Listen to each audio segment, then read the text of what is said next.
Good morning friend, welcome back to my channel. तो sir एक बहुत ही इंपॉर्टेंट केस लॉ जो कि आप लोग साथ में यहाँ पे हम डिस्कस करने वाले हैं, जो कि बिल्कुल यहाँ पे टैक्स पेयर्स के फेवर में होने वाली है। सर ये case law input tax credit से रिगार्डिंग यहाँ पे जजमेंट निकल के आया है दिल्ली सुप्रीम कोर्ट की तरफ से। 52 पेज का जजमेंट है, लेकिन एक लाइन में क्या क्रक्स सुप्रीम कोर्ट की तरफ से निकाला गया है बिल्कुल आप लोग को हम यहाँ पे समझाने वाले हैं।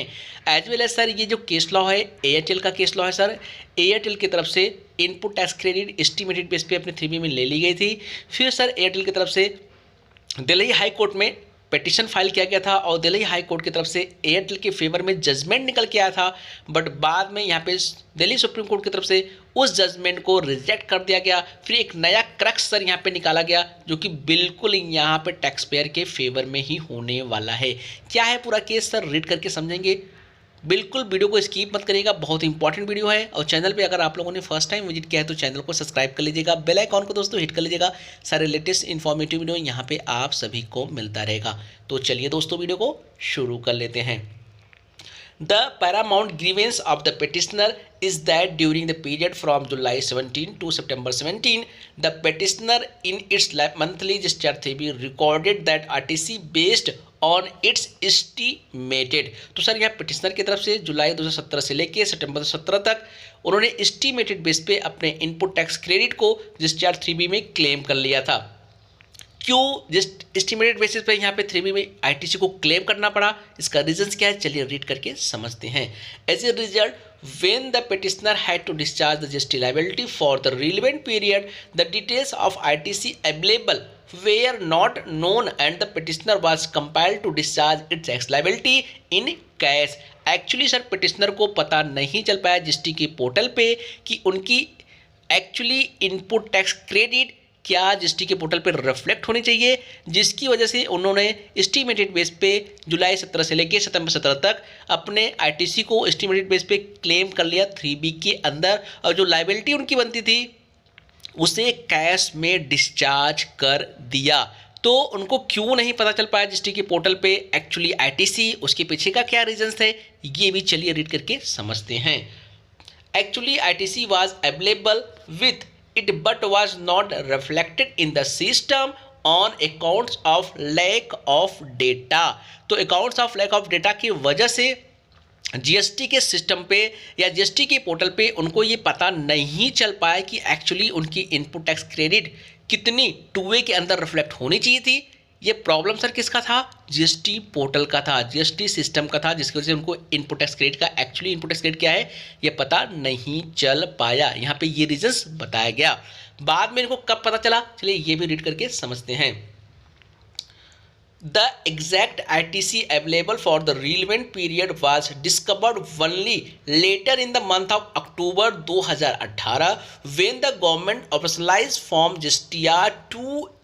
तो सर एक्चुअली इनकी आईटीसी क्या है इनको पता चला अक्टूबर 2018 में, जब गवर्नमेंट की तरफ से GSTR 2A को ऑपरेशनलाइज किया गया पास्ट मंथ से। सर बिल्कुल ध्यान रखिए, गवर्नमेंट की तरफ से GSTR 2A को ऑपरेशनलाइज किया गया पास्ट मंथ से।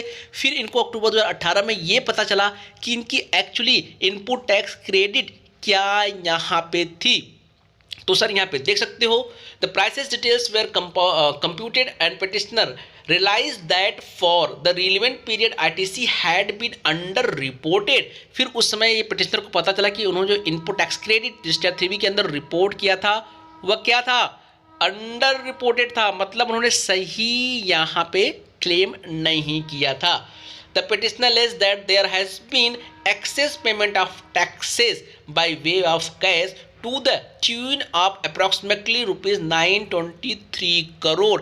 उस समय सर ये पिटिशनर को पता चला कि 923 करोड़ का उन्होंने एक्स्ट्रा यहाँ पे कैश के थ्रू जीएसटी की लायबिलिटी का पेमेंट कर दिया अक्टूबर 2018 में, जब उनको एग्जैक्टली पता चला कि मेरी इनपुट टैक्स क्रेडिट कितने की हो रही है। फिर उनको ये रियलाइज़ हुआ कि 923 करोड़ का उन्होंने कैश के थ्रू ज़्यादा इन जीएसटी लायबिलिटी पेमेंट कर दिया। अब सर यहाँ पे देखिए जो जजमेंट इन्होंने फाइल की थी कहाँ पे, दिल्ली हाई कोर्ट में पहले इन्होंने अपील फाइल की थी और जो यहाँ पे जजमेंट निकल के आया था बिल्कुल इनके फेवर में था। चलिए इसको भी देख लेते हैं। check on the form discharge 3B which was manually filed up by the petitioner, the excess payment of tax went notice. यहाँ पे सर उन्होंने क्या बोला कि हम लोगों को एग्जैक्टली क्रेडिट नहीं पता चल पाया जीएसटी के पोर्टल्स पे, और जीएसटीआर 3B में भी कोई ऐसा सिस्टम नहीं है कि एग्जैक्टली क्रेडिट पता कर सके, जिसकी वजह से हमने क्या क्या यहाँ पे एक्सेस पेमेंट कर दी जीएसटी की। Petitioner now desire to correct its returns but is being prevented from doing so as 3 is no enabling statutory procedure implemented by the government held that। तो सर यहाँ पे उन्होंने बोला, अपील फाइल की कि हमसे ज़्यादा पेमेंट हो गया जीएसटी का, क्योंकि हमको एक्चुअली क्रेडिट नहीं पता चल पाया था, हमने एस्टिमेटेड बेस पे क्रेडिट ली थी, तो हमको क्या करना है, जीएसटीआर 3B को करेक्ट करने के लिए उन्होंने अपील फाइल की। और फाइनली गवर्नमेंट की तरफ से जजमेंट जो आया यहाँ पे दिल्ली हाई कोर्ट की तरफ से, उन्होंने क्या बोला, government held that the rectification of the return for that every month to which it's relates imperative and accordingly we read down para 4 of the impugned circular number 26/2017 GST dated 29 December 2017 to the extent that in the restricts the rectification of form GSTR 3B in repeat of the period in which the error has occurred. Accordingly we allow the present petition and permit the petitioner to rectify form GSTR 3B for the period to which the error relates। तो sir यहाँ पे judgement निकल के आया Delhi high court की तरफ से कि पेटिशनर अपने रिटर्न को यहाँ पर रेक्टिफाई कर सकता है। कब से? उस पीरियड के लिए जिस पीरियड में उन्होंने गलती की है, उस पीरियड का यहाँ पे 3B को रेक्टिफाई किया जा सकता है। ये यहाँ पे जजमेंट निकल के आया, मतलब ये अलाउ कर दिया गया कि पेटिशनर अपने रिटर्न्स को रेक्टिफाई कर सकता है जिस पीरियड में उसने गलती की है। तो फाइनली बिल्कुल यहाँ पे जो दिल्ली हाई कोर्ट की तरफ से जजमेंट निकल के आया था, पेटिशनर के बिल्कुल फेवर में निकल के आया था। लेकिन अब चलिए हम आपको दिखाते हैं जो यहाँ पे दिल्ली सुप्रीम कोर्ट की तरफ से जो डिसीजंस लिया गया।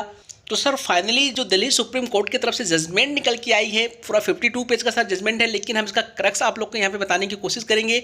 सर यहाँ पे पहले तो दिल्ली सुप्रीम कोर्ट की तरफ से जो दिल्ली हाई कोर्ट की तरफ से जजमेंट आई थी उसे रिजेक्ट कर दिया गया, यह बोलते हुए कि यहाँ पे पेटिशनर को किसने मना किया था कि वो अपने बुक्स ऑफ अकाउंट्स को न फॉलो करके एस्टिमेटेड बेस पे यहाँ पे आईटीसी को क्लेम कर रहा है। पेटिशनर को अपने बुक्स ऑफ अकाउंट्स को फॉलो करते हुए इनपुट टैक्स क्रेडिट को यहाँ पे क्लेम करना चाहिए था।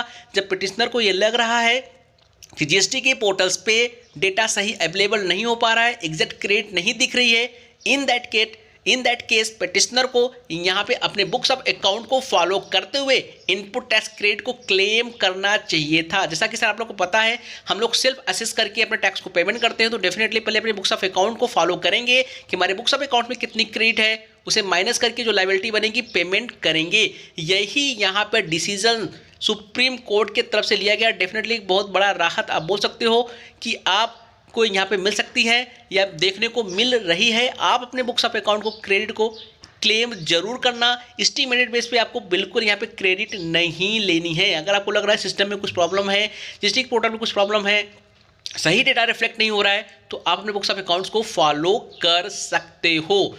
इन view of the above this appeal is allow the impugned judgment and order is set aside. तो सर देख सकते हो यहाँ पे जो हाई कोर्ट का जजमेंट था उसे रिजेक्ट कर दिया गया सुप्रीम कोर्ट की तरफ से, क्या बोलते हुए कि पेटिशनर को यहाँ पे बुक्स ऑफ अकाउंट के क्रेडिट को फॉलो करना चाहिए था। तो सर बिल्कुल ये राहत बड़ी बात यहाँ पे निकल के आ चुकी है। चलिए दोस्तों मिलते फिर नए वीडियो के साथ, तब तक के लिए जय हिंद जय Bharat. Thank you for watching.